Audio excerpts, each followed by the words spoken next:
22º Congresso Brasileiro de Direito Ambiental. Eu sou o Fabiano Melo e ao meu lado o Dr.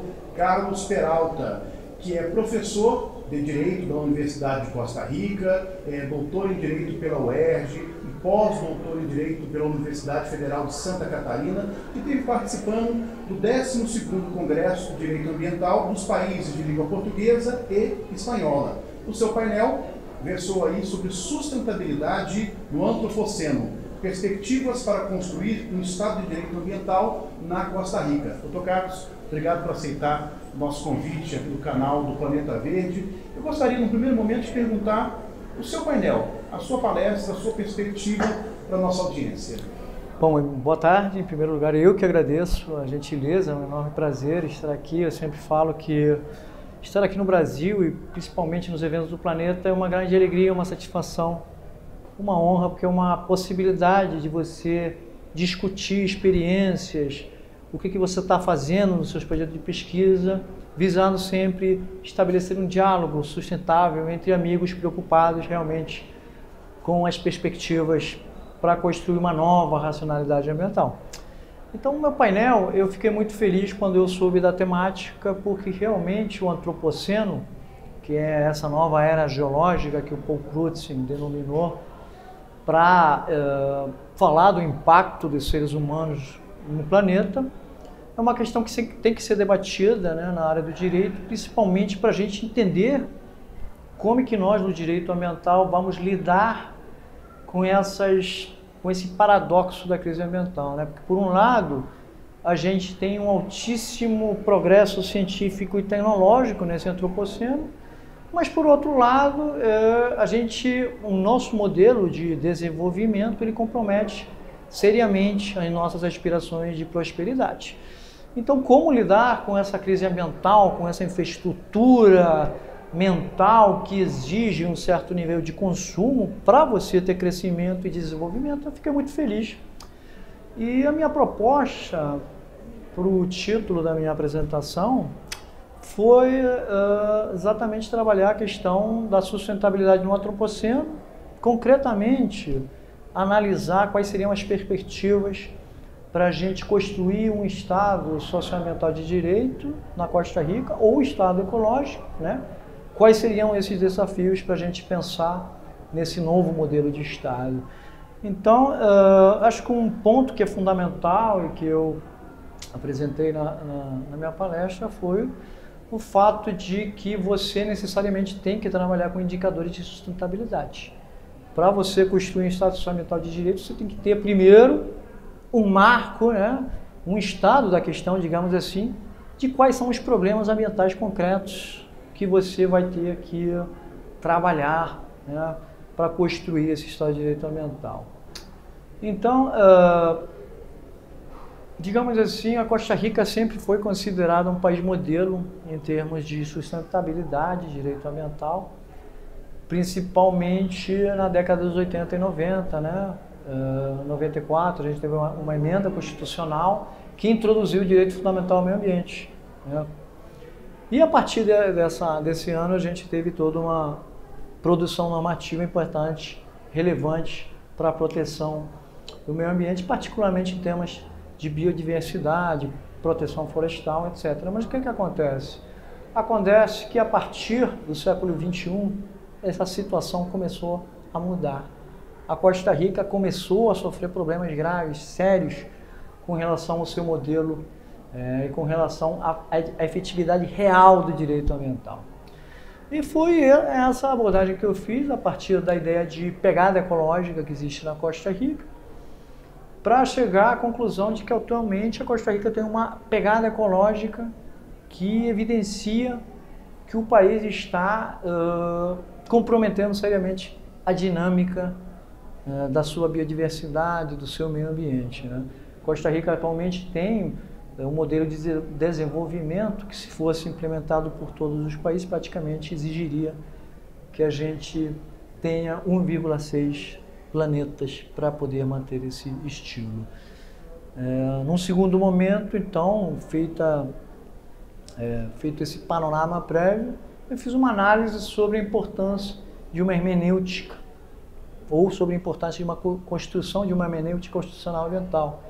E nesse sentido, analisei algumas resoluções da Sala Constitucional, do nosso Tribunal Constitucional, que recentemente tem produzido alguns retrocessos em matéria ambiental, particularmente no que diz respeito ao princípio da precaução, que tem sido aplicado de forma invertida, digamos assim, e em matéria de participação cidadã em informação ambiental, né, que a Sala recentemente indicou que não se trata de um direito fundamental, né? São questões que a gente tem que discutir seriamente, né? Porque o direito ambiental é um direito em construção, é um direito que trabalha com conceitos novos, e a gente tem que ter uma segurança jurídica que permita que esse direito ambiental fique consolidado, né?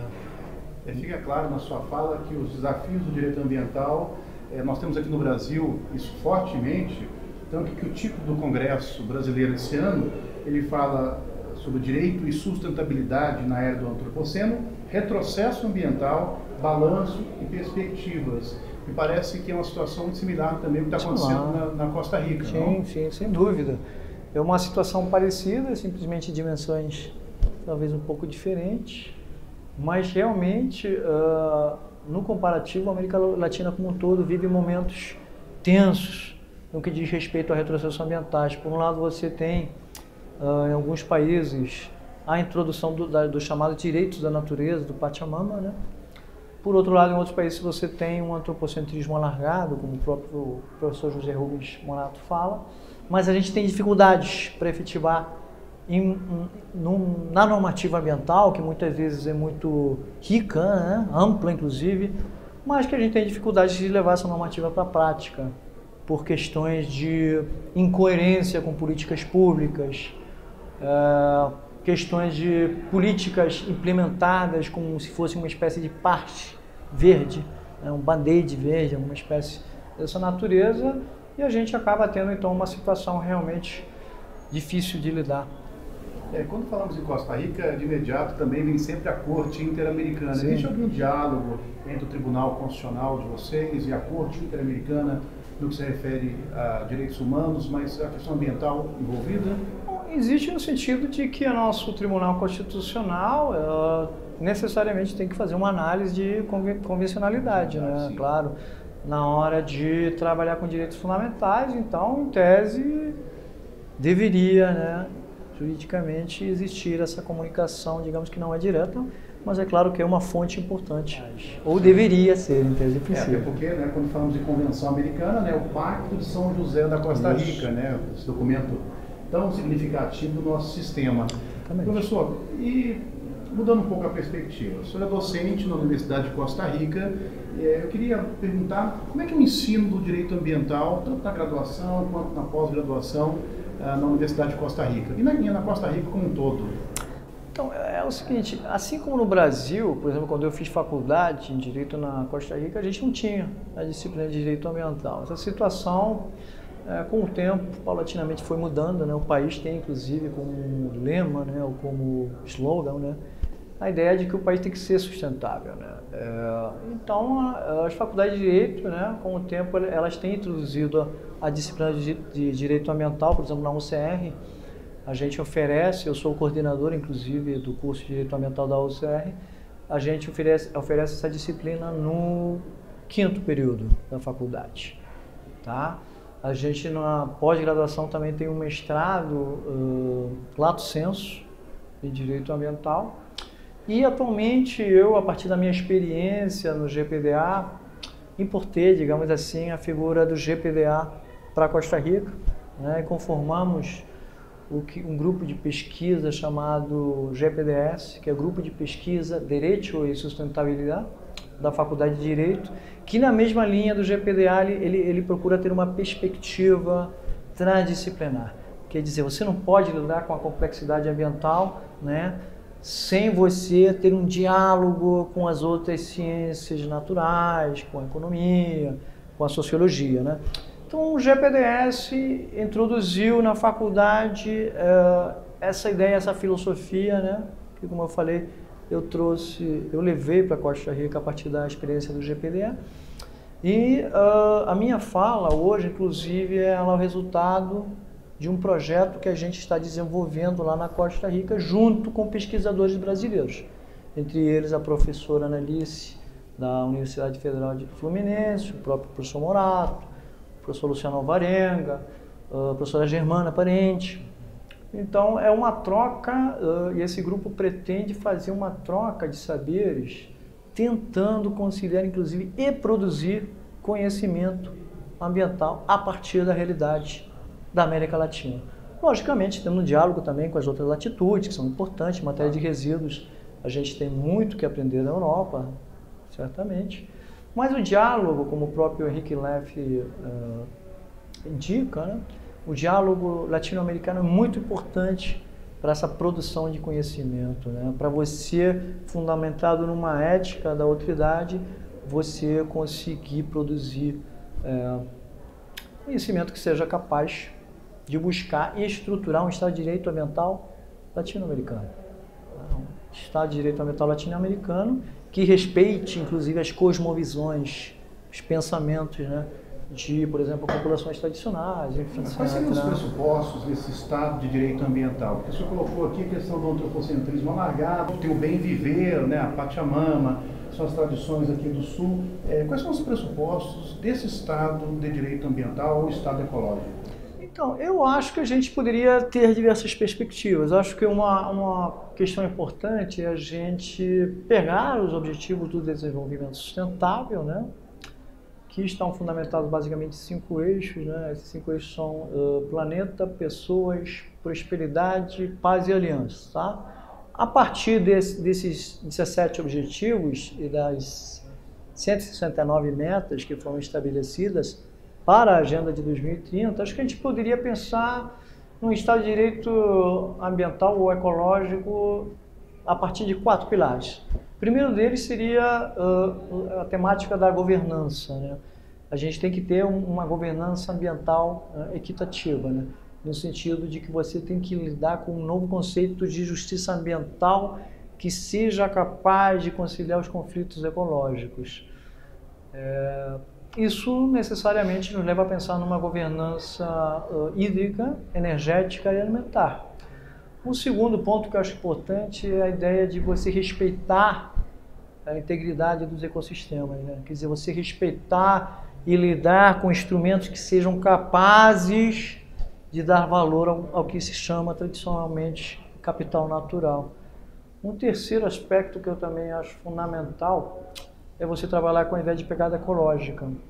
Os países, em geral, têm que definir qual é a sua biocapacidade, né? E dentro dessa biocapacidade, quais são esses limites biofísicos que vão delimitar a minha pegada ecológica.